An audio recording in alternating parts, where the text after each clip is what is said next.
Ok, bonjour à tous. I'm going to do my presentation in French if it's okay. Ok, donc le plan d'action Méditerranée, le PAMEX, a été annoncé par le président de la République, Emmanuel Macron, à l'occasion du One Planet Summit, le 11 janvier dernier. Slide. Ah, ok. Oups, là, on va faire tout casser.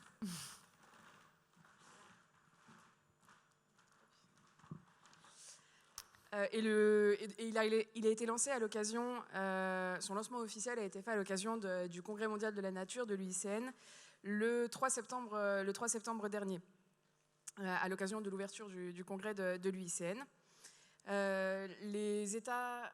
Il comprend les États membres riverains de la Méditerranée, donc Monaco, l'Espagne, l'Italie, la Grèce, l'Algérie, le Maroc, la Tunisie et l'Égypte, ainsi que des organisations partenaires, l'Union européenne, le plan d'action Méditerranée du PNUE, l'Union pour la Méditerranée, la Commission générale des pêches pour la Méditerranée, la Conférence des régions périphériques maritimes, et voilà.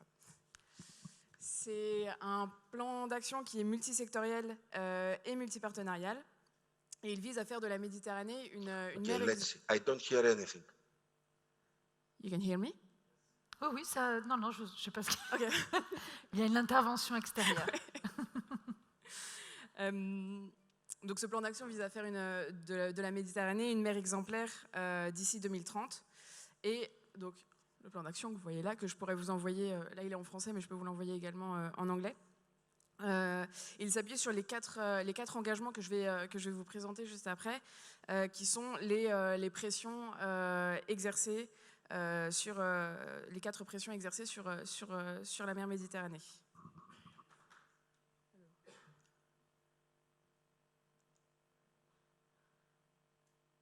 Ça, c'est ce que je viens de vous présenter. Je pense que le micro marche aussi. Si vous voulez poser le micro pour le... Voilà, c'est comme ça. Je ne sais pas si ça vous convient. Donc le premier axe, qui est relever l'ambition pour la préservation de la biodiversité marine en Méditerranée.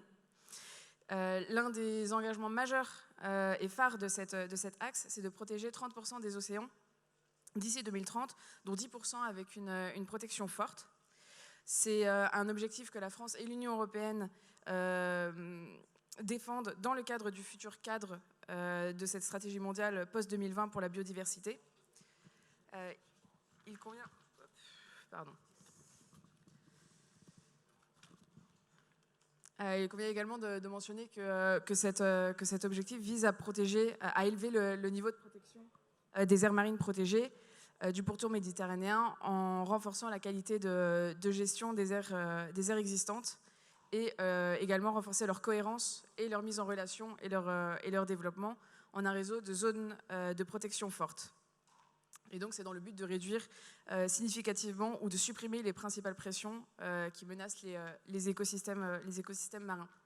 Donc, comme chaque axe, vous le verrez, il y a deux ou trois États qui sont chefs de file. Donc, pour cet axe-là, c'est Monaco et l'Algérie. Le deuxième axe, qui est donc promouvoir et développer une pêche durable pour mettre fin à la surpêche d'ici 2030.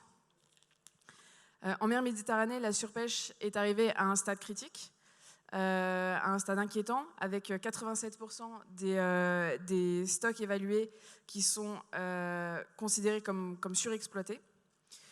Cette surpêche menace l'activité des pêcheurs artisanaux, qui représentent 80% des pêcheurs de la région. Pourtant, il est possible de parvenir à conserver et exploiter durablement les ressources halieutiques au moyen d'une combinaison de mesures coordonnées qui engagent les parties prenantes à différents niveaux. Dans ce cadre, les pays et les organisations partenaires du plan s'engagent à mieux encadrer les activités de pêche tout en préservant l'activité économique et la ressource halieutique, et également à améliorer la sélectivité des techniques de pêche pour limiter les prises accessoires et à lutter contre la pêche illégale non réglementée et non déclarée, dite la pêche INN. J'ai trop de papier. Et donc c'est l'Union européenne qui est chef de file sur cet axe-là. Le troisième axe et avant-dernier axe, qui est redoubler d'efforts pour lutter contre les pollutions marines, notamment pour qu'aucun plastique ne soit rejeté en Méditerranée d'ici 2030. Donc c'est un sujet dont on a déjà parlé au cours de ces 2 jours. Il faut savoir que la mer Méditerranée est particulièrement exposée à la pollution marine du fait de ses caractéristiques. C'est une mer qui est entourée d'une forte densité de population littorale, donc 210 millions d'habitants. C'est la 5e destination touristique au monde, avec 360 millions de touristes par an, et la 2e s'agissant du tourisme de croisière. C'est également le débouché de grands fleuves qui traversent des aires urbaines densément peuplées.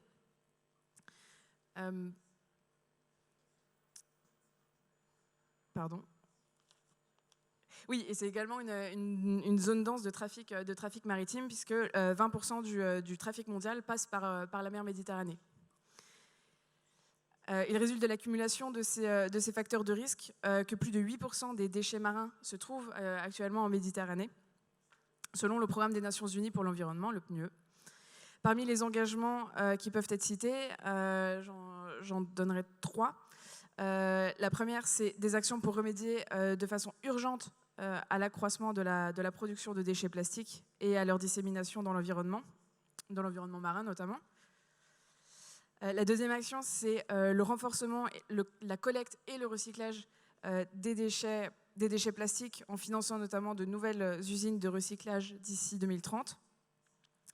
Et la troisième action, c'est l'identification d'ici 2025 des points noirs de pollution d'origine tellurique en Méditerranée et permettre également d'identifier d'ici 2030 les solutions les plus adaptées. Et pour cet axe-là, c'est la Grèce, l'Italie et le Maroc qui sont chefs de file. Et dernier axe, promouvoir des pratiques de transport maritime permettant de protéger l'environnement marin et de lutter contre les changements climatiques.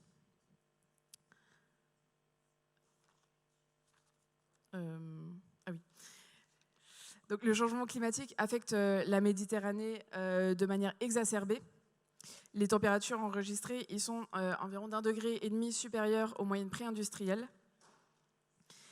Et les projections scientifiques estiment qu'on pourrait faire face à une élévation entre 3 et 7 degrés dans le bassin méditerranéen d'ici 2100, si l'accord de Paris n'est pas respecté. Les acteurs du secteur maritime en sont en partie responsables, puisque si le secteur maritime était un État, il se classerait en 7e position des émissions de gaz à effet de serre. De même, les collisions avec les navires sont une des menaces grandissantes, étant donné que le trafic se densifie. C'est une des menaces qui pèsent sur les cétacés et les dauphins en mer Méditerranée. Et le bruit sous-marin également lié au transport maritime et aux activités humaines, comme le tourisme littoral, le nautisme, et puis également les travaux qui sont liés à l'artificialisation des côtes, sont un sujet considéré comme préoccupant. La Méditerranée est une mer qui est fermée. Elle concentre un trafic extrêmement dense avec des risques de marée noire et de pollution critique, de pollution chimique critique. La Méditerranée concentre également une pollution atmosphérique élevée et en augmentation du fait d'un trafic maritime intense. À cet effet, les engagements du plan d'action Méditerranée consistent notamment à verdir les ports. Donc on a eu l'occasion de l'évoquer également, grâce à l'électrification des infrastructures portuaires et la fourniture de carburants faibles en carbone. Et également à responsabiliser les transporteurs par rapport à la protection de l'environnement, en luttant contre le dégazage, en réduisant les bruits sous-marins et en réduisant le risque de collision. Et donc pour ce 4e axe, c'est l'Égypte et la France qui sont chefs de file sur ce 4e axe. Donc ce plan d'action a été lancé il y a 2 mois même. Et actuellement, comme vous l'avez vu au début du PowerPoint, nous travaillons tous ensemble, les acteurs de ce plan d'action Méditerranée, à l'identification des actions prioritaires à mettre en œuvre pour la première année de vie de ce plan d'action Méditerranée. Voilà, je vous remercie. Merci beaucoup, Blandine Bouquet, pour cette... Thank you so much.